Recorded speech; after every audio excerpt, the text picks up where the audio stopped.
What a beauty of a day. Well, finally warm enough to take this bad boy out and take it for a good test run. Since my last video, I've done a couple things to it. Obviously, I got rid of that god-awful graphic that comes on, that came on this land yacht. I don't know why, land yacht, I love your boards, but man, you gotta hire somebody else for the graphics department, or at least offer the board with no graphic on it, because I think just that bamboo looks super good. Anyway, since the last video, I put an idler on the motor mount, and what that has done is, well, before I had no idler on it, and it was skipping on the drive pulley. With the idler, I've got probably 2 more teeth from the belt on the pulley,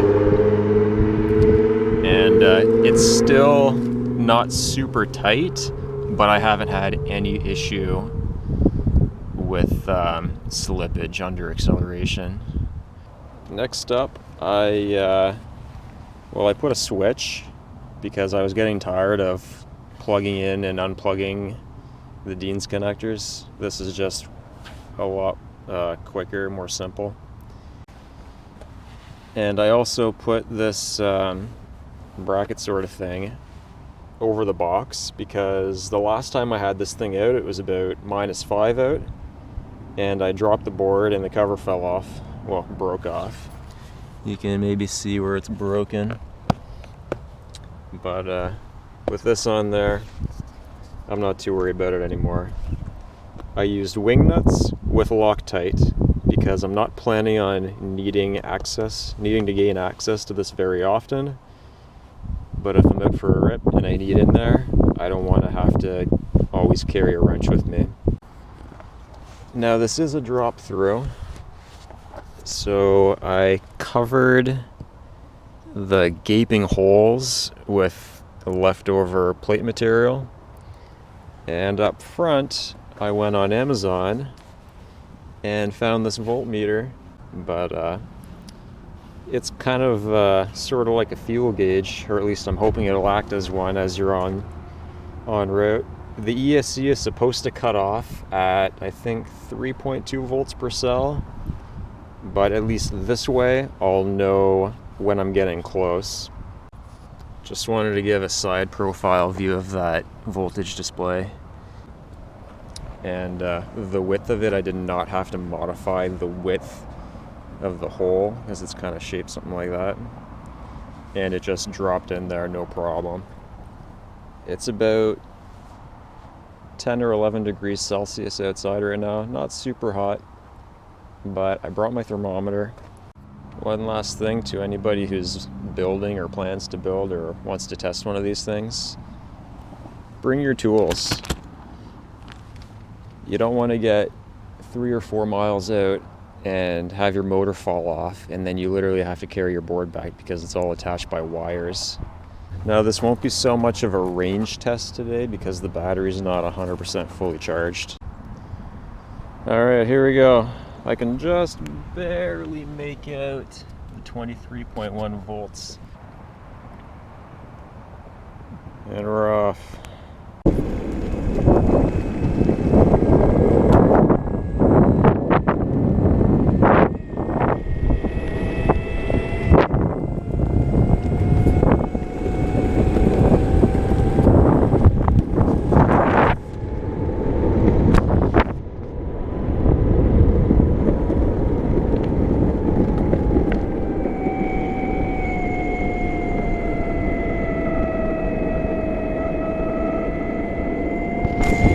That was a pretty steep hill. The climb anyway.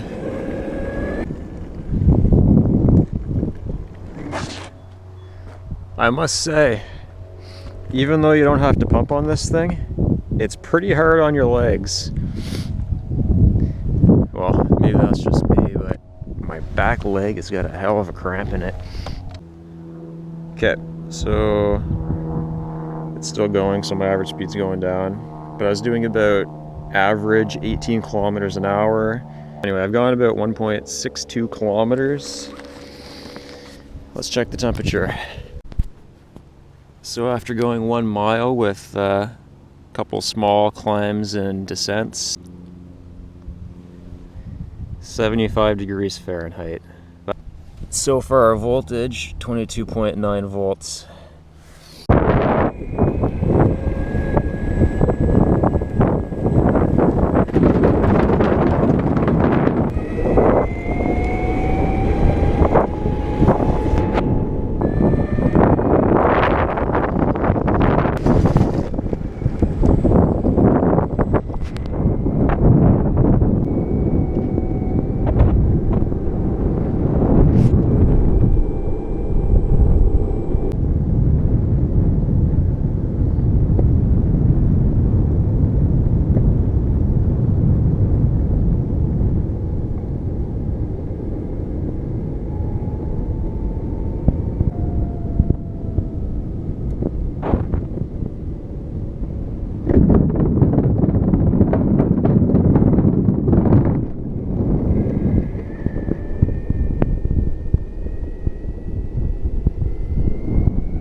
So we're 4 kilometers out.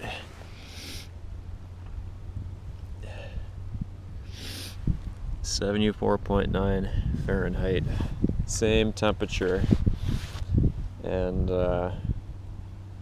yeah, so I'm pretty happy with that. Nowhere near close enough to be worried about any failure due to heat anyway.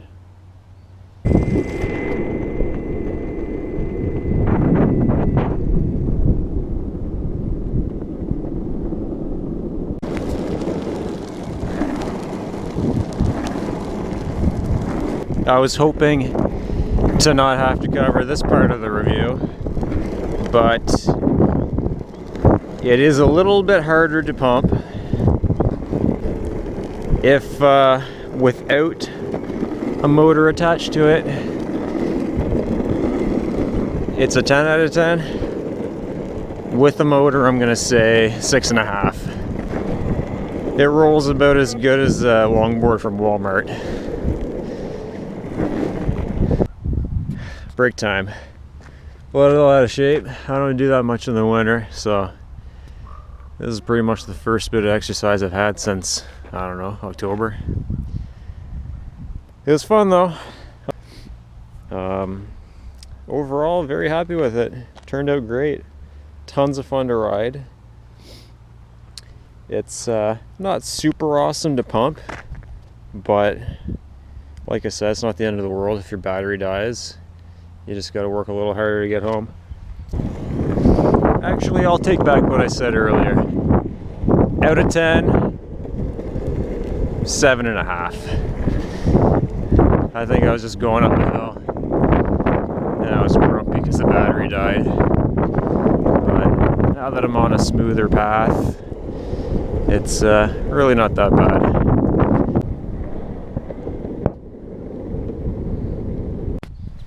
So not sure why this was happening.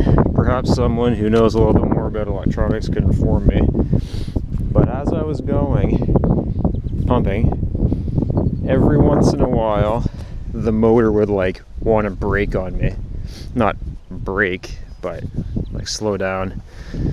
So I just unplugged it. When you're building it, something to consider is all your parts should be easily accessible. And what I mean by that is you built it yourself, so you're gonna have problems. So the easier it is to take apart and put back together 100 times, the more fun you're gonna have with it. So me, for instance, the motor separate from the ESC. The ESC separate from the box. The ESC is velcroed to the board. I'm not gonna open the box, but my switch, you can sort of see through the box. It's not hardwired to the battery. There's a banana jack plug, like this guy, connected to it. So if something happens to my switch, I can connect the wires together. Just makes it easier. So I'm gonna go home, I'll charge this puppy back up, and maybe tomorrow. Anyway, by the end of this video, I'll get another top speed run in. Probably only gonna do one on the full charge because I want to see how far, what kind of range I can get out of this thing realistically from a full charge down to cutoff. Today I got about 6 kilometers, which isn't that far, really. So, gonna charge it up, do one top speed run on as flat a surface as I can find, and then the rest of that ride will be medium throttle. I'm gonna ride it like how I plan on riding this thing.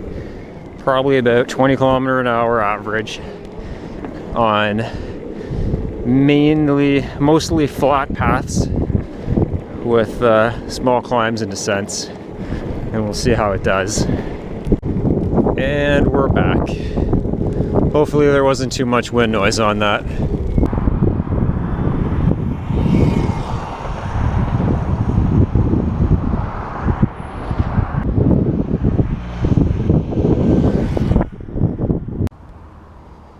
Alrighty, just wrapping up test ride number 2. On full charge, I got a top speed of 42 kilometers an hour, or 26.25 miles an hour, which I think is pretty good. It's borderline scary. A little dirtier today. And I got about 8.5 kilometers range, and that's with 2 top speed runs.